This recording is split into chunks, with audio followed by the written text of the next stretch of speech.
To my channel. मैं हूँ दीक्षा, एक होलिस्टिक न्यूट्रिशनिस्ट और लाइफस्टाइल कोच। एंड मैंने ये चैनल इस इंटेंशन के साथ शुरू किया है कि मैं ये बताना चाहती हूँ आप सबको कि फूड एक्चुअली मेडिसिन है। आप जैसा खाते हो वैसे बनते चले जाते हो। मैं इसका लिविंग एग्जाम्पल हूँ क्योंकि मैंने अपना 40+ kg वेट लूज़ किया है just with the nutrition. And आप सबके साथ भी मैं शेयर करना चाहती हूँ कुछ ऐसी ही चीज़ें जो मैंने लंबे समय तक इस्तेमाल करी हैं, आज अपने क्लाइंट्स के साथ इस्तेमाल कर रही हूँ and they are getting benefit from it. So आज मैं आपके साथ लेकर आई हूँ एक ऐसा हेयर ऑयल जो मैंने बहुत लंबे समय तक इस्तेमाल किया है। बिकॉज मेरे को PCOS था तो मेरे बाल बहुत ज़्यादा हेयर फॉल मेरे को हो रहा था एंड बाल बहुत ज़्यादा थिन हो गए थे मेरे। इसकी वजह से मुझे अपनी लेंथ भी कटवानी पड़ गई बिकॉज अब वॉल्यूम नहीं थी बालों में, तो बिल्कुल झाड़ू जैसा बाल लगने लगा था मेरा। And but now after using for so many, लगभग मैं 1 साल से इस्तेमाल कर रही हूँ एंड मेरी वॉल्यूम बढ़ गई है, इवन मेरी हेयर की लेंथ भी बढ़ गई है। सो ये हेयर ऑयल बनाना कैसे है, चलिए साथ में बनाते हैं। अब मैं आपको दिखाने जा रही हूँ होममेड ऑयल। ये बनाना कैसे, इसमें पड़ेगा क्या, वो मैं आपको बताती हूँ। फिलहाल मैंने यहाँ पर मेथी दाना, फ्लेक्सीड, रोजमेरी, कलौंजी और सूखी करी पत्ता लिए हुए हैं। बट अब बनाते कैसे, चलिए। ये मेरी लोहे की कढ़ाई है जो मैंने हल्की आंच पे रखी है। हमें बहुत ज़्यादा खौलाना नहीं है।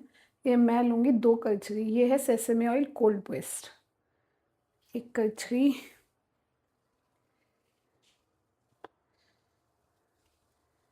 2 कड़छी और 3 कड़छी।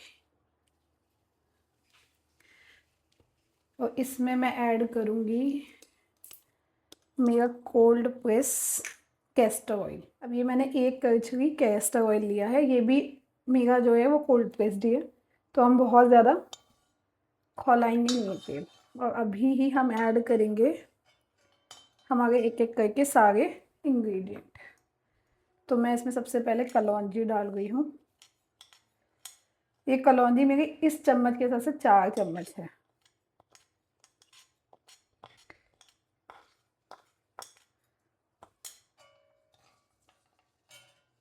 मेरे पास सूखी करी पत्ता है। अगर आपके पास सूखी नहीं है तो आप 5 से 7 जो है वो नॉर्मल करी पत्ता भी डाल सकते हो। बस ये याद रखिएगा कि करी पत्ता धो के थोड़ा सा टॉवल से ड्राई कर लीजिएगा, बहुत ज़्यादा गीली नहीं होनी चाहिए।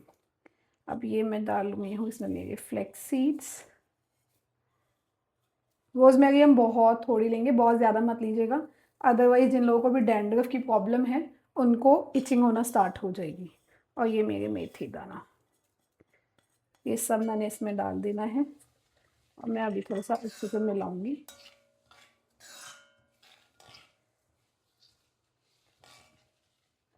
मैंने 1 कड़छी थोड़ा सा सेसमे ऑयल और बढ़ा रही हूँ इसके अंदर।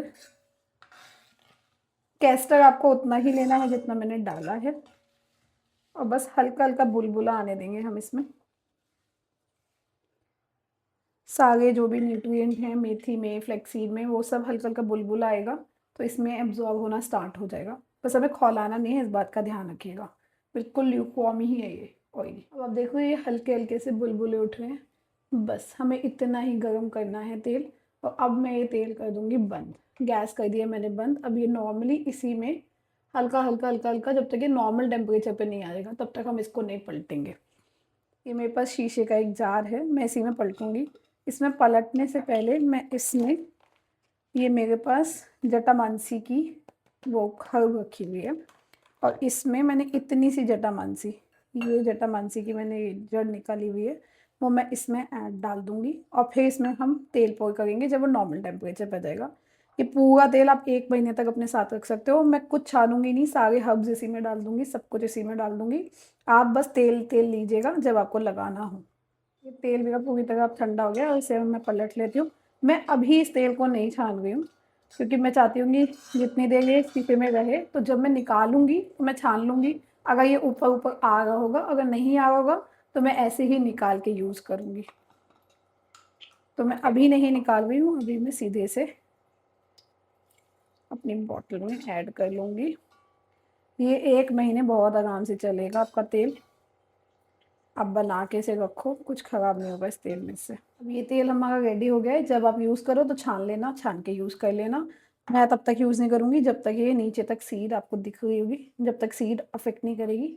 तो बस जब मैं निकालूंगी तो मैं अलग से कटोरी में निकाल के छान के यूज़ करूँगी इसको। और मैं इसे अब कर देती हूँ बंद। और मोनिका ने मुझे बताया है कि दीदी किसी को पता ना हो कि फ्लैक्सीड क्या होता है, तो कैसे पता चलेगा? तो फ्लैक्सीड कुछ और नहीं है, फ्लैक्सीड है आपका अलसी के बीज। तो अलसी के बीज पड़े हैं इसके अंदर। एंड ये आपका तेल रेडी हो गया है। इसको लगाइए डायबिटीज़ वाले, पीसीओडी वाले, जिनके हेयर थिन हो जाते हैं, नीचे से ब्रिटल हो जाते हैं, वो सब पे बहुत ज़्यादा फ़ायदा करेगा with the proper nutrition. Nutrition भी उतना ही ज़रूरी है जितना एक्सटर्नली ये ऑयल। वेलकम बैक जी। आपने देखा कि हमें हेयर ऑयल बनाना कैसे है, तो अब बात कर लेती हूँ कि इस हेयर ऑयल में ऐसा क्या है जो कि बालों में ये इतना अच्छा ग्रोथ देगा और आपके ब्रेकेज को भी कम करेगा, हेयर फॉल को भी रिड्यूस करेगा। सबसे पहले है सेसमी। सेसमी बहुत ही रिच होता है आयरन में, एंटीऑक्सीडेंट में। ये आपके बालों को एकदम नरिश करेगा, ड्राइनेस रिड्यूस करेगा। सेकेंड है इसमें कैस्टर ऑयल। कैस्टर ऑयल आपके बालों को वॉल्यूम देगा, थिक बनाएगा बहुत अच्छे से, बहुत अच्छे से। कैस्टर ऑयल बहुत ही थिक से, अगर आपकी ये लैशेज़ और आईब्रोज ये सब में भी मतलब बहुत ज़्यादा हैवी नहीं है और आप चाहते हो, तो आप इधर इधर कैस्टर ऑयल का इस्तेमाल करो, वो आपकी इन चीज़ों को थिक करेगा। थर्ड इसमें पड़ा है मेथी सीड। मेथी सीड में है प्रोटीन, वाइटामिन्स, निकोटिनिक एसिड, जो कि जैसे हेयर फॉल तो होता ही होता है, पर बीच बीच में ऐसा होता है ना, बीच से ब्रेक हो गए बाल, तो वो ब्रेकेज को रिड्यूस करेगा। इसमें फोर्थ पड़ता है हमारा कलौंजी। कलौंजी इज़ वेरी गुड एंटीऑक्सीडेंट। उसके अंदर बहुत भर भर के एंटीऑक्सीडेंट हैं और वो प्रीमेच्योर ग्रेन को भी रिड्यूस करेगा। एंड फिर है हमारा फ्लैक्सीड। इसमें है ओमेगा 3। ये आपके बालों में जब आप लगाओगे तो इन्फ्लेमेशन भी रिड्यूस करेगा, क्योंकि जब भी हम बाहर से कुछ भी एप्लीकेशन करते हैं ना, वो भी वही बॉडी अब्जॉर्व ही तो कर रही है। तो ओमेगा 3 ये जो फ्लैक्सीड है वो इन्फ्लेमेशन को भी रिड्यूस करेगा। बाल भी बहुत चमकदार हो जाते हैं। फ्लैक्सीड एक बहुत ही अच्छा इंग्रेडिएंट है, शैम्पूज़ में भी यूज़ कर सकते हो, आप ऑयल में भी यूज़ कर सकते हो, वेरी गुड। एंड है करी पत्ता। करी पत्ते के लिए तो मैं एक ही चीज़ बोलना चाहती हूँ, आप इसे लगा लो और खा लो, अमेजिंग इफेक्ट। विटामिन ए भी रिच है, विटामिन सी भी रिच है, एंटीऑक्सीडेंट है, ऑक्सीडेटिव स्ट्रेस रिड्यूस करता है, बालों को नरिश करता है। इसकी तो तारीफ़, मतलब अगर खाने लगोगे ना तो स्किन और बाल दोनों ही माइंड ब्लोइंग हो जाएगी। एंड फिर इसमें आती है हमारी जटामांसी। जटामांसी ना आयुर्वेदिक हर्ब है जो कि आपके स्ट्रेस को काम करती है। तो जिन लोगों को भी स्ट्रेस की वजह से हेयर फॉल हो रहा होता है, प्रीमेच्योर ग्रेइंग हो रही होती है, जटामांसी उस पर बहुत अच्छा काम करती है। रोज़मेरी। रोज़मेरी आपका स्कैल्प का सर्कुलेशन बढ़ाएगी और हेयर ग्रोथ को प्रमोट करेगी।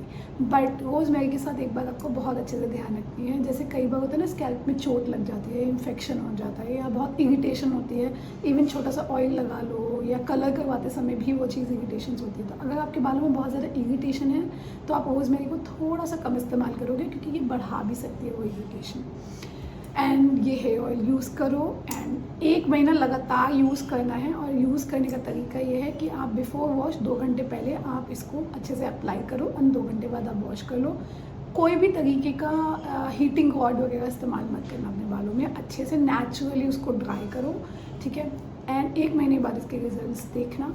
बट कोई भी चीज़ जब आप बाहर से अप्लाई करते हो दैट वर्क्स 50%, तो 50% जो है वो आपका न्यूट्रिशन है। तो खाते रहोगे अटा शटा और जंक, तो वैसे ही बालों का सत्यानाश है।